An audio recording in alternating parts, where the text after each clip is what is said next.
దుష్ప్రచారం అంటే ఆ దుష్ప్రచారానికి వాళ్ళు ఎంచుకున్నటువంటి ఆధారం ఏంటిది అంటే సీసీ ఫుటేజ్ ఎక్కడి నుంచి ఎక్కడి వరకు చూపించారు. గంధం శివ పోలీసులతోని ఏది కేయూసీ ఎక్స్పోర్ట్ దగ్గర మాట్లాడినటువంటి సందర్భం అక్కడ వరకు చూపించి నేరుగా తిరిగి మళ్ళీ పోలీస్ స్టేషన్కు చూపిస్తారు. కానీ మనం ఏదైతే ప్రత్యక్షంగా ఆయన మీద భౌతికంగా దాడి చేసినటువంటి సిఐ సీతారెడ్డి ఆయన బృందం ఉన్నారో, సిఐ సీతారెడ్డి వచ్చిన తర్వాత ఉన్నటువంటి సీసీ ఫుటేజ్ మాట్లాడుకోవాలి. అది రిలీజ్ చేయలేదు. సిఐ అంటే కేయూసీ దగ్గర నుంచి జంప్ అయి నేరుగా వచ్చేసి అనంకొండ పోలీస్ స్టేషన్ చూపిస్తారు. దీంట్లోనే వాళ్ళ భయం దాగి ఉన్నది. భయం అంటే ఎందుకు దాగి ఉన్నది? అల్లనే భయం. వాళ్ళు చేసిన తప్పిదం ఉన్నది కాబట్టి ఆ తప్పిదాన్ని కప్పిపుచ్చుకోవడమే వాళ్ళలో దాగి ఉన్నటువంటి భయానికి సంకేతం. అందుకని ఇలా కుట్రపూరితమైనటువంటి విధానాలతోని విషయాన్ని పక్కదారులు పట్టిస్తారు అనేటువంటి రీతిలో ఉంటే సాక్ష్యాన్ని వెలికి తీసి చెల్లవని చెప్పేసి కూడా పోలీసులు సవాల్ చేస్తున్నారు. అందుకే మేము చాలా సహనంతో మాట్లాడుతున్నాం. మేము న్యాయవాదులుగా ఇప్పటికీ సహనంతో పోలీసు యంత్రాంగానికి చాలా చిత్తశుద్ధితో చాలా నిజాయితీగా ఘటన జరిగినటువంటి శివ పోలీస్ స్టేషన్ లో ఉన్న సందర్భంలోనే నేను ఇద్దరు సిఐలతో మాట్లాడాను. శివ పోలీస్ స్టేషన్ లో ఉన్న సందర్భంలోనే మన న్యాయవాద మిత్రుడు నేరుగా పోలీస్ స్టేషన్ మరో న్యాయవాద మిత్రుడు వెళ్ళాడు. నిన్న ఉదయం పోలీస్ అధికారుల దృష్టి కూడా విషయం తీసుకెళ్లాం. హాజరైనటువంటి న్యాయవాద ప్రతినిధుల ముందు పోలీస్ అధికారులు చాలా స్పష్టంగా అంగీకరించారు. తప్పిదం జరిగిందన్న తర్వాత దానికి నివారణకు సంబంధించి ఏదో రాజీ పడడం అనేది కాదు, చట్ట పరిధిలో విషయాలు తెలుసుకుందాం. ఇది మా ఆత్మగౌరవానికి సంబంధించినటువంటి అంశం, మా ఆత్మాభిమానానికి సంబంధించినటువంటి అంశం. భౌతిక దాడి అనేటువంటి రీతిలో తీసుకున్నప్పుడు భౌతిక చర్య అనేది కాదు,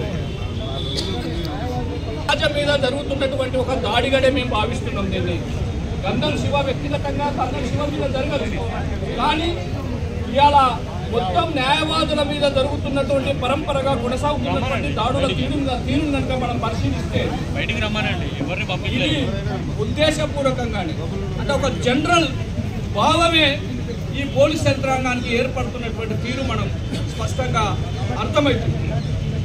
దీన్ని మనం నివారించాల్సినటువంటి అవసరం. నివారించడం న్యాయవాదుల కోసమే కాదు, సమాజ శ్రేయస్సు దృష్ట్యా కూడా ఇది మన బాధ్యతగా కూడా స్వీకరించాల్సినటువంటి అవసరం న్యాయవాద సమూహంగా మన మీద ఉన్న బాధ్యత కలిగినటువంటి. అందుకే ఈ ఘటన కొంతమంది మిత్రులు మాట్లాడారు, చిన్న ఘటన ఎందుకు ఇంత పెద్ద ఎత్తున చేస్తున్నారు అనేటువంటి. ఎస్, ఘటన చిన్నదే, కానీ దీని వెనకాల దాగి ఉన్నటువంటి తీరు, స్వభావం, దురంకారం ఇవి క్షమించరానేటువంటి వీటిని ప్రశ్నించాల్సినటువంటి అవసరం ఉంది. ఆ ప్రశ్నించేటువంటి తీరులో మనమే ఎందుకు బాధ్యత వహించాలి అంటే ఈ సమాజంలో ఇంతకంటే ధైర్యంగా ముందుకు రాగలిగేటువంటి సమూహం మరొకటి లేదు అనేది కూడా మనం అర్థం చేసుకోవాలి. ఆ స్వేచ్ఛ, వెసులుబాటు, ఆ సామూహిక జీవన విధానం తీరు, వృత్తిపరమైనటువంటి అవకాశం మనకే ఉంది కాబట్టి మనమే ఆ బాధ్యత తీసుకోవాల్సినటువంటి అవసరం ఉంది అని చెప్పేసి కూడా మీ అందరికీ నేను విజ్ఞప్తి చేస్తున్నాను. ఎందుకంటే ఇలా చాలా కోణాలు కూడా మనం ఆవిష్కరించుకోవడానికి అవకాశం ఉంది. ఇది ఇక్కడి వరకే పరిమితం కావాల్సినటువంటి సబ్జెక్ట్ కాదు. ఇది గంధం శివకు సంబంధించినటువంటి ఘటనగానే చూడాల్సినటువంటి అవసరం కాదు. మొత్తం న్యాయవాదుల రక్షణ చట్టం వైపు కూడా ఈ ఉద్యమాన్ని తీసుకెళ్లాల్సి ఉంటుంది. సమాజానికి రక్షణగా వకాలతు పుచ్చుకునేటువంటి మనం, ఎవరి హక్కులు భంగం కలిగినా వాళ్ళకు అండగా నిలబడేటువంటి మనం, మన రక్షణ కోసమే మనం ఆరాటపడుతున్నటువంటి తీరు, ప్రశ్నించుకోవాల్సినటువంటి తీరు రావడం అనేది నిజంగా ఒక అవమానకరమైనటువంటి తీరు ఈ సమాజం గట్ట ఆవిష్కృతమై ఉన్నది. అందుకనే ఈ పరిస్థితిని దాటి రావాలంటే ఖచ్చితంగా ఇవాళ ఏదైతే మీకు అందరికీ తెలియజేసేటువంటి విషయం, ఇవాళ ఓన్లీ వరంగల్ కోర్టు పరిధిలోనే న్యాయవాదులు విధులు బహిష్కరించలేదు. ఉమ్మడి వరంగల్ జిల్లాతో పాటు రాష్ట్ర వ్యాప్తంగా ఉన్నటువంటి న్యాయవాదులు కూడా మనకు సంఘీభావంగా ఈ రోజు విధులు బహిష్కరించారు. నిన్ననే అంటే ఫెడరేషన్ రాష్ట్ర వర్కింగ్ ప్రెసిడెంట్గా నిన్ననే మొత్తం బార్ అసోసియేషన్ కూడా విషయం తీసుకెళ్తే వాళ్ళు ఇప్పటికి కామారెడ్డి, నిజామాబాద్, జగిత్యాల, కోరుట్ల, కరీంనగర్ వీళ్ళందరూ కూడా వెంటనే స్పందించి అన్న మేము కూడా మా వంతు సంఘీభావం తెలియజేస్తున్నాం, మేము కూడా విధులను బహిష్కరిస్తున్నాం అనేటువంటి రీతిలో వెంటనే వాళ్ళు కూడా వాళ్ళ బార్ అసోసియేషన్లో విధులను బహిష్కరించినటువంటి ఇది ఏం తెలియజేస్తుంది? న్యాయవాదులు తమ రక్షణ కోసం ఎదురు చూస్తున్నటువంటి తీరు మనకు కొట్టొచ్చినట్టుగా రాష్ట్ర వ్యాప్తంగా కనబడుతున్నటువంటి తీరు. అందుకే ఈ రోజు జరుగుతున్నటువంటి ఈ ఉద్యమం ఏదైతుందో ఇది ప్రధానంగా మనం 2 డిమాండ్ ముందు పెట్టాం. ఒకటి, శివ మీద దాడి చేసినటువంటి పోలీస్ అధికారుల మీద కేసు నమోదు చేయాలి, ఇది ప్రధానమైనటువంటి డిమాండ్. 2, వాళ్ళని సస్పెండ్ చేయాలి. అయితే ఇక్కడ ఇంకోటి ప్రధానమైనది మనం ఎందుకు డిమాండ్ చేస్తున్నామంటే ఇది ఇద్దరి మధ్యన వాదనతో జరిగినటువంటి దాడి కాదు, ఇది ఏకపక్షంగా పోలీసులు న్యాయవాదుల మీద చేసినటువంటి దాడి అనే మనం చూస్తున్నాం. చాలా స్పష్టం. ఇది ఇద్దరు వ్యక్తుల మధ్యన ఇంటి నిర్వహణలో ఉన్నటువంటి పోలీస్ అధికారి పట్ల అదేదో నిరాకరించి వ్యక్తిగతంగా చేసినటువంటి తీరుగా సంబంధించినటువంటి విషయం. ఎందుకంటే శివ ఒక జనరల్ పౌరుడిగా తెలిసిన వ్యక్తి కాదు, తాను ఐడెంటిఫై చేసుకున్నాడు, తను తెలియజేసుకున్నాడు నేను అడ్వకేట్ అనేటువంటి విషయాన్ని. అడ్వకేట్ ఏమండి నిజంగా కూడా మనం మాట్లాడుకుంటే మీ వృత్తిపరంగా మీ సహచరుడు చేసేటువంటి దాంట్లో తెలిసి హెల్మెట్ లేకుండా మీ వాడు పోతుంటే పంపించిన ఘటన మీరు చేయట్లేదా? ఒక న్యాయవాది వస్తున్నటువంటి క్రమంలో ఏదో ఐకమత్యం అని చెప్పేసి చేస్తే జరిగేటువంటి నష్టం ఉపద్రవం వచ్చిందాడా? గంధం శివనాడ వదిలేస్తే ఈ సమాజానికి జరిగేటువంటి ఉపద్రవం ఏమంటుందా? అంత సీరియస్గా మీరు తీసుకొని వాది కొట్టి హింసవాదం చేసి బంధించి తీసుకెళ్లి పోలీస్ స్టేషన్లో నిర్బంధించాల్సినటువంటి స్థితి చేయడం అంటేనే ఇది మీ దురంకారపూరితమైనటువంటి స్వభావరీత్యనే మీ డిపార్ట్మెంట్ ఉండేటువంటి తీరుగా దీన్ని మేము భావించాల్సినటువంటి స్థితి కొనసాగుతున్నది.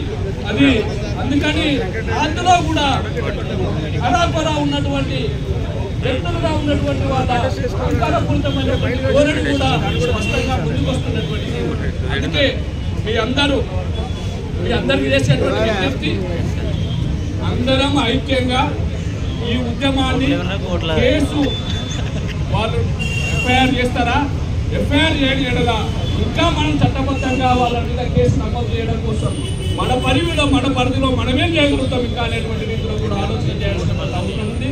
అట్లాగే ప్రత్యక్ష కార్యాచరణ ఉద్యమం కూడా ఇంకే రూపంలో చేసుకున్నామనేటువంటి రీతిలో కూడా నేను నిన్న జరిగిన జనరల్ బాడీలోనే చెప్పాను. ఏ రోజుకు ఆ రోజు మనం సమావేశమై నెక్స్ట్ డేకి సంబంధించిన కార్యాచరణ రూపొందించుకుందామని చెప్పేసి. ఎందుకంటే తద్వారా మాత్రమే అందరినీ భాగస్వామ్యం చేసుకోవడానికి, అందరి అభిప్రాయాలను పరిగణలో తీసుకొని నిర్ణయం చేసుకోవడానికి ఆస్కారం ఉంటుంది. ఏదో చేయడం ద్వారా అభిప్రాయాలను అందరం మళ్ళీ మనం హాల్లో సమావేశమయ్యి రేపు కోర్స్ ఆఫ్ యాక్షన్ ఏం చేసుకుంటామని చెప్పేసి నిర్ణయించుకుందాం. అప్పటి వరకు కొంతసేపు అర్థాన్ని కొనసాగించేసి మనం భవిష్యత్ కార్యాచరణకు సంబంధించి నిర్ణయించుకుందామని తెలియజేస్తూ మరొకసారి వచ్చినటువంటి న్యాయవాద మిత్రులకు అలాగే సహకరించినటువంటి కక్షిదారులకు అందరికీ కూడా ఉభయ బార్ అసోసియేషన్ల పక్షాన మరొకసారి ధన్యవాదాలు. సహకారాన్ని అందించండి. మీరు కక్షిదారులకు చేసేటువంటి విజ్ఞప్తి కూడా ఇది, మీ కోసం మేము ఉన్నాం, మీకు చట్టబద్ధంగా కేసులలో ఎలాంటి నష్టం జరగకుండా బాధ్యత వహిస్తాం.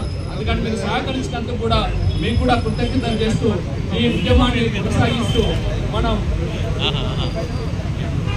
జస్ట్ అంటే ఒక 5 minutes అయితే 12 అయితే ఒక ½ an hour మన ధర్నాను కొనసాగిద్దాం. అనంతరం మళ్ళీ మనం సమావేశం ఏర్పాటయ్యి రేపటి కార్యాచరణను రూపొందించుకుంటాం. సమావేశం వచ్చేసి అంబేద్కర్ హాల్లోనే జరుగుతుంది.